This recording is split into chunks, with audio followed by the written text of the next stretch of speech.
तो ये मूवी है एक लड़की के बारे में जो कि बहुत ही अच्छी डांसर थी और उसी के अंकल ने उसे धोखा दिया और एक धोखे के जरिए से एजेंसी के लिए काम करने पर लगाया ताकि वो उसके जरिए से अपने काम करवा सके और उसको इस तरह से कामों में फंसाया कि वो वहाँ से निकल नहीं सकती थी। तो गाइस मूवी के स्टार्ट में हम एक लड़की को देखते हैं जिसका नाम डोमिनिका होता है और डोमिनिका की मोम काफी ज्यादा बीमार रहती थी और डोमिनिका एक बहुत अच्छी डांसर थी। तो फिर जब डोमिनिका डांसिंग शो में जाती है तो वहाँ पर उसको उसके अंकल मिलते हैं जिसका नाम इवान होता है, जो अपने दोस्त दिमित्री के साथ वहाँ पर आए थे और फिर उसके अंकल उसका इंट्रोडक्शन दिमित्री के साथ करवाते हैं और फिर उसके बाद दिमित्री उसके साथ एक फोटो लेता है और उसके बाद डोमिनिका का डांसिंग शो शुरू हो जाता है और वो डांसिंग शो में काफी अच्छा डांस कर रही थी। और दूसरी तरफ हमें अंधेरे में चलता हुआ एक आदमी दिखाया जाता है जिसका नाम नेज था और नेज एक सीक्रेट एजेंट था और वो वहाँ पर एक आदमी से मिलने गया था और वो आदमी नेज को सीक्रेट इन्फॉर्मेशन दिया करता था। तो वो आदमी चलते चलते नेज को इन्फॉर्मेशन का टुकड़ा पकड़ाता है यानी कि पेपर, और जब ये बात कर रहे थे और वहाँ से जा रहे थे तो वहाँ पर पुलिस आ जाती है और उसके बाद नेज काफी ज्यादा भागने लगता है, लेकिन कुछ देर बाद नेज पकड़ा जाता है। और नेज स्पाई एजेंट तो था ही पर वो साथ में यूएस गवर्नमेंट के CIA से मिला भी हुआ था और उसके बाद यूएस गवर्नमेंट उसे बुद्धि बेचता भेज देती है। और एक तरफ हम डोमिनिका को देखते हैं जो अपना डांस कर रही होती है और उसके बाद परफॉर्मेंस के दौरान उसके पार्टनर का पैर उसकी टांग पर लगता है और फिर डोमिनिका का पैर टूट जाता है और उसके बाद डोमिनिका को हॉस्पिटल में लेकर जाते हैं। वहाँ पर उसका इलाज होता है और उसे बताया जाता है कि वो कभी भी डांस नहीं कर पाएगी और इस बात से डोमिनिका काफी ज्यादा दुखी होती है क्योंकि वो कभी भी जिंदगी में डांस नहीं कर सकेगी। और फिर 3 महीने इलाज करने के बाद डोमिनिका को हॉस्पिटल से डिस्चार्ज कर दिया जाता है। और फिर जब डोमिनिका अपने घर पर थी तो वहाँ पर उसके अंकल इवान आते हैं और अपने घर की सारी जिम्मेदारियां डोमिनिका के ऊपर ही थी। तो फिर इवान उसे स्पाई एजेंसी की जॉब ऑफर करता है और इसके लिए डोमिनिका अपने अंकल को कोई भी जवाब नहीं देती। और उसके बाद उसका अंकल इवान उसे कुछ फोटोज दिखाता है जिससे उसको पता लगता है कि उसका पैर गलती से नहीं टूटा था और डोमिनिका के पैर तोड़ने का काम उसके कंप्यूटर ने किया था। और फिर जब ये डोमिनिका को पता चलता है तो वो सीधा अपने कंप्यूटर के पास जाती है और फिर अपने कंप्यूटर को बहुत ज्यादा मारती है और उसके बाद वो अपने अंकल इवान के पास जाती है और फिर इवान डोमिनिका को कहता है तुम्हें मेरा एक काम करना होगा और तुम शो के दौरान दिमित्री से मिली थी और तुम्हें दिमित्री को बातों में जाकर उसका फोन चुराना होगा क्योंकि उसके फोन में बहुत ज्यादा सीक्रेट इन्फॉर्मेशन है। और डोमिनिका के पास ये काम करने के अलावा कोई भी रास्ता नहीं था। और उसके बाद डोमिनिका एक होटल में आती है जहाँ पर दिमित्री मौजूद था और उसके बाद दिमित्री से काफी ज्यादा बातें करती है और फिर दिमित्री और वो एक कमरे में जाते हैं और वहाँ जाकर उसे फोन चुराना था। और उसके बाद डोमिनिका के साथ बहुत ज्यादा गलत हो जाता है और फिर दिमित्री उसके ऊपर हमला कर देता है क्योंकि दिमित्री को पता चल गया था कि ये एक स्पाई एजेंट है। और फिर तभी हेलमेट वाला आदमी आकर उसको पीछे से पकड़ लेता है और दिमित्री पर हमला कर देता है और फिर वो आदमी उस दिमित्री को मार देता है। और फिर वो हेलमेट वाला आदमी डोमिनिका को अपने साथ बाइक पर बिठाकर ले जाता है और वो आदमी स्पाई एजेंसी का ही एजेंट था जिसने आकर दिमित्री को मारा था। और उसके बाद डोमिनिका अपने अंकल से यहाँ पर मिलती है और फिर अपने अंकल को कहती है कि आपने मुझे ऐसे आदमी के पास भेज दिया जो मुझे मारने वाला था। और उसके बाद इवान डोमिनिका को एक प्लान बताता है और कहता है तुम्हें भी अब डोमिनिका हमारे साथ मिल जाना चाहिए। और फिर डोमिनिका को इवान कहता है अगर तुम हमारे साथ रहोगी तो मैं तुम्हारी मदद कर सकूंगा वरना मैं कुछ भी नहीं कर सकता।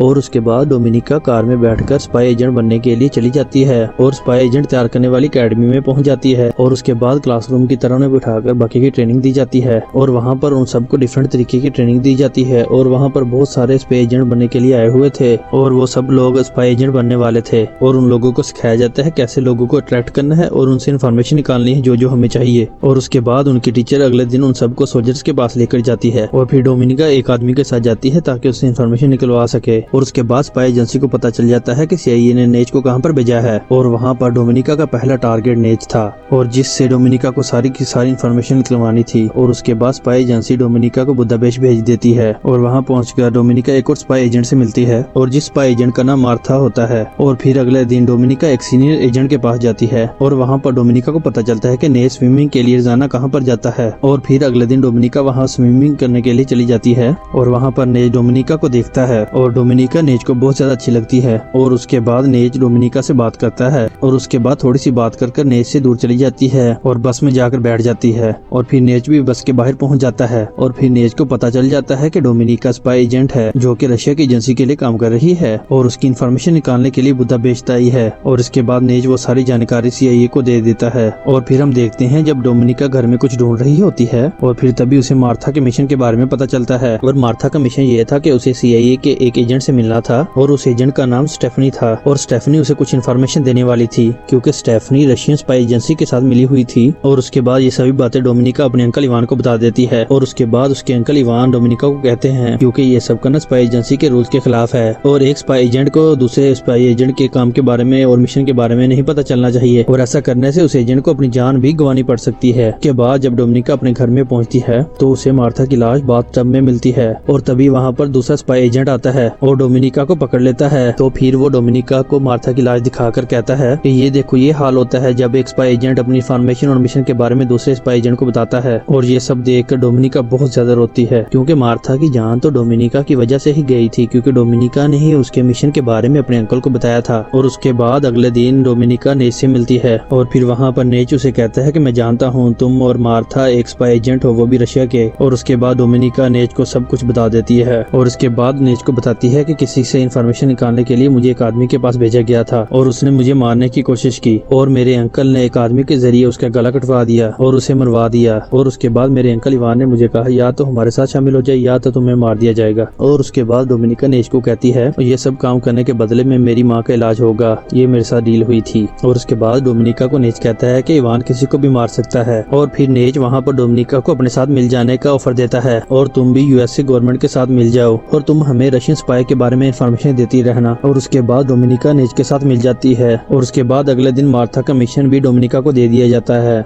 क्योंकि मार्था तो डोमिनिका की वजह से मर चुकी थी। और फिर डोमिनिका यूएस गवर्नमेंट को बताती है कि स्टेफनी नाम की CIA agent Russian spy agency से मिली हुई है। और उसके बाद मार्था की जगह डोमिनिका अपने मिशन के लिए जाती है और स्टेफनी से मिलती है, और वहाँ पर स्टेफनी से कोई भी इंफॉर्मेशन नहीं देती। और उसके बाद स्टेफनी बाहर निकल आती है, और फिर बाहर निकलते ही स्टेफनी को अपने चारों तरफ कुछ लोग नजर आते हैं, और फिर स्टेफनी को उन लोगों पर शक हो जाता है। और उसके बाद स्टेफनी वहाँ से भागने लगती है, लेकिन तभी स्टेफनी का एक्सीडेंट एक ट्रक से हो जाता है, और ये सब कुछ एक एजेंट देख रहा होता है। और उसे पता लग गया था कि मार्था के मिशन के बारे में यूएस गवर्नमेंट को पता चल गया है। उस एजेंट को ये भी पता था इस मिशन के बारे में या तो डोमिनिका को पता होगा या तो इवान को पता होगा। और उसके बाद डोमिनिका को पकड़कर स्पाई एजेंसी वाले बहुत ज्यादा टॉर्चर करते हैं। और उसके बाद डोमिनिका अपने अंकल इवान से मिलती है, और उसके बाद वो अपने अंकल इवान को बताती है कि मैंने ऐसा कुछ भी नहीं किया और आप मुझे फिर से मेरे मिशन पर भेज दें, और मैं नेज के बहुत ज्यादा करीब हूँ। और उसके बाद उसका अंकल इवान उसकी बात मान जाता है और फिर से डोमिनिका को मिशन पूरा करने के लिए भेज देता है। और मिशन पर जाने से पहले डोमिनिका इवान के घर आती है और मिशन के बारे में बातचीत करती है। और उसके बाद अगले दिन डोमिनिका नेज से मिलती है, और अब नेज को तो ऑलरेडी सब कुछ पता था कि आखिर डोमिनिका के साथ क्या क्या हुआ है। और फिर नेज डोमिनिका से कहता है कि हम दोनों यहाँ से कहीं दूर चलते हैं और हम तुम्हारी माँ को भी ले जाएंगे। और नेज की बातों से हमें पता लग रहा था कि नेज डोमिनिका को चाहने लग गया है। और उसके बाद डोमिनिका नेज से अपने सीक्रेट एजेंट के बारे में पूछती है, और उसके बाद नेज उसे कुछ भी नहीं बताता।